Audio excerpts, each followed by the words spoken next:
پاس تیرے اسد اللہ کا ہے دل زینب، تجھ میں عباس بھی شبیر بھی شامل زینب، کس میں ہمت تھی جو دیتا تیرے خطبوں کا جواب، کس میں ہمت تھی جو دیتا تیرے خطبوں کا جواب، سب تو جاہل تھے وہاں کون تھا قابل زینب۔ تو عزیزان محترم، جناب زینب نے کس قدر یزید کو اس کی اوقات دکھا دی۔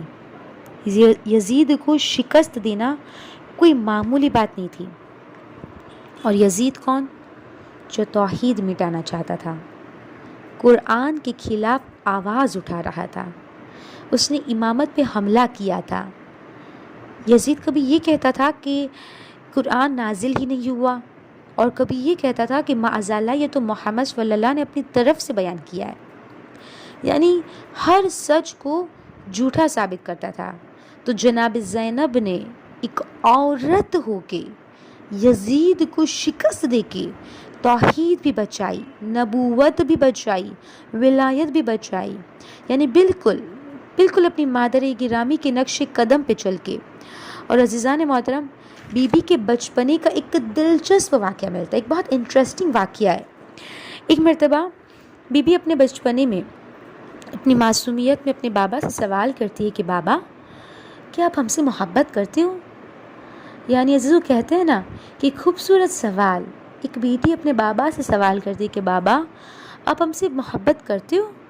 سوچئے عزیزو، مولا کے اس وقت مولا کے ایکسپریشنز کیا رہے ہوگے، اور امام نے اپنی بیٹی کو کتنی محبتوں شفقتوں سے دیکھا ہوگا۔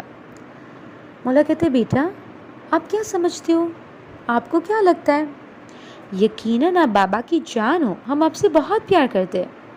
اور عزیزو کتنے موقع پہ امام نے یہ بھی کہا تھا فدہ ابوہا، تمہارا باپ تم پہ قربان ہو جائے۔ یعنی ایک معصوم امام جب کہہ دے تو عزیزو سوچئے بی بی کیا منزلوں پہ ہوگی۔ تو جناب زینب نے یہ سوال کیا تو مولا کہتے یقیناً ہم آپ سے بہت محبت کرتے ہیں۔ پھر بی بی کہتی بابا لیکن قرآن میں تو ہے نا، اللہ نے ایک ہی دل دیا ہے، اور ایک دل میں ایک ہی محبت رہ سکتی ہے، تو بابا پھر آپ تو اللہ سے محبت کرتے ہو۔ بس یہ سننا تھا۔ مولا علی مسکراتے ہیں اور کہتے ہیں ہاں میری جان، میرے دل میں خدا کی محبت ہے۔ تو پھر بی بی کہتی ہے بابا پھر ہماری محبت کہاں پر ہے؟ اور عزیزان محترم، پھر جناب زینب جب یہ سوال کرتی ہے تو تھوڑی دیر کے بعد خود ہی جواب دیتے ہوئے کہتی ہے بابا یقیناً محبت صرف خدا کے لیے ہوتی ہے، لیکن یہ حکم پروردگار ہے کہ اپنی اولاد سے شفقت کرے۔ تو بابا اگر آپ ہمیں چاہتے بھی ہو تو اس لیے کہ یہ حکم پروردگار ہے، اور اس لیے بی بی نے بیان کر دیا کہ اولاد خدا کی طرف سے امانت ہے، جب وقت آئے تو قربان کر دے وقت کے امام پہ، اپنی اولاد کو وقت کے امام پہ قربان کر دے۔ اور بی بی نے یہ عزیزان محترم کر کے دکھایا، کربلا کے میدان میں اپنی اولاد کو وقت کے امام پہ قربان کر کے دکھایا۔ تو عزیزو اگر ہم بی بی کی لائف کو دیکھیں نا تو بی بی کے ہر پہلو ایک بی بی نے ایک بہترین انداز سے نبھایا ہے۔ اور عزیزو بی بی واقعاً ہم عورتوں کے لیے رول ماڈل بھی ہے۔ اگر ہم بیٹی کے لحاظ سے دیکھیں تو بہترین انداز سے نبھایا، بہن کے لحاظ سے دیکھیں تب بھی بی بی نے یہ رشتہ بھی بہترین انداز سے نبھایا۔ یعنی ہر رشتہ اگر ہم زوجہ کی حیثیت سے دیکھیں تو بی بی نے وہ رشتہ بھی بہترین انداز سے نبھایا۔ عزیزو واقعاً بی بی ہمارے لیے ایک رول ماڈل ہے، اور ایک واقعہ، ایک معجزہ ملتا ہے بی بی سے ریلیٹڈ۔ عزیزو ایک واقعہ ہے جو بہت ریسنٹ ہے، پرانا بھی نہیں ہوا ہے، کہ یہ ملتا ہے کہ لیبنان میں ایک فوزیہ نام کی ایک عورت تھی جو کسی ایکسیڈنٹ میں ہینڈیکیپڈ ہو چکی تھی، یعنی اس کا پیر بھی نہیں ہے، وہ چل بھی نہیں سکتی، وہ دیکھ بھی نہیں سکتی، وہ بول بھی نہیں سکتی تھی، یعنی پوری طرح سے وہ معذور ہو چکی تھی۔ بس وہ ہارڈلی بستر پہ بیٹھ سکتی تھی، مگر اگر اسے اٹھنا بھی ہوتا ہے تو 2 لوگوں کی ضرورت پڑتی تھی۔ اور عزیزو 25 سال سے 25 ایئر سے اس انداز میں گزارے۔ اب وہ مولا کی چاہنے والی ہے، عزادار ہے، اور جس محلے میں وہ عورت رہتی تھی فوزیہ نام کی، وہ جو محلہ تھا وہ بھی عزاداروں کا محلہ تھا۔